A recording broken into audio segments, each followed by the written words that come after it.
পাকিস্তানের করাচি থেকে প্রথমবার চট্টগ্রাম বন্দরে নোঙর করা সেই কন্টেনারবাহী জাহাজে এসেছে আলু, পেঁয়াজ ও শিল্পের কাঁচামাল।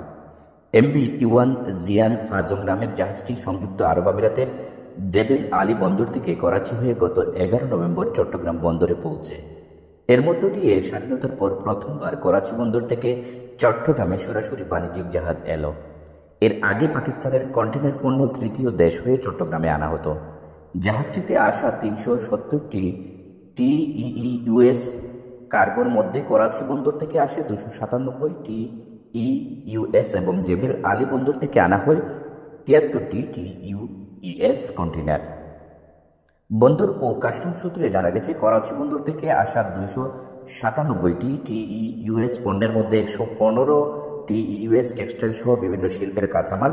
এসব কাঁচামালের মধ্যে রয়েছে 46টি ইউএস খনিজ পদার্থ ডলোমাইট, 35টি ইউএস চুনাপাথর, 6টি ইউএস ম্যাগনেসিয়াম কার্বনেট রয়েছে। এছাড়া রয়েছে কাঁচ শিল্পের কাঁচামাল, ভাঙা কাঁচ, 10টি ইউএস রপ্তানিমুখী পোশাক শিল্পের কাপড়, রং সহ নানা কাঁচামাল রয়েছে 28টি ইউএস কন্টেইনারে। পাশাপাশি 14টি ইউএস কন্টেইনারে আনা হয়েছে 203 টন আলু এবং 42টি ইউএস রেফার কন্টেইনারে আনা হয় 611 টন পেঁয়াজ। একটি কন্টেইনারে আসে গাড়ির যন্ত্রাংশ।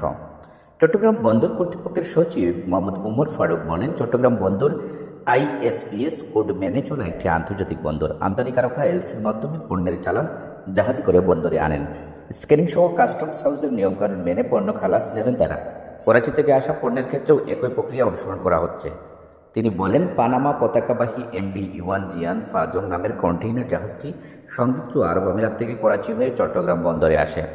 গত 11 নভেম্বর জাহাজটি 328টি কন্টেইনার এবং 370টি টিউএস কার্গো নিয়ে আসে। পরদিন জাহাজটি ইন্দোনেশিয়ার উদ্দেশ্যে চট্টগ্রাম বন্দর ছেড়ে যায়। চট্টগ্রাম বন্দরে আনলোড হওয়া পণ্যের বিষয়ে কাস্টমস জানবে। আমরা শুধু কন্টেইনার প্রতি বন্দরের চার্জ স্টোর রেট পেয়ে থাকি। জানা যায়, দুবাই ভিত্তিক কন্টেইনার জাহাজ পরিচালনাকারী সংস্থা ফিডারেলস ডিএমসিসি কয়েকটি দেশের বন্দরকে নতুন রুটে সংযুক্ত করেছে। জাহাজটি প্রথমে সংযুক্ত আরব আমিরাত হয়ে পাকিস্তানের করাচি বন্দরে আসবে। এরপর চট্টগ্রাম বন্দরে আসবে, আবার ইন্দোনেশিয়া, মালয়েশিয়া হয়ে আবারও সংযুক্ত আরব আমিরাতে যাবে।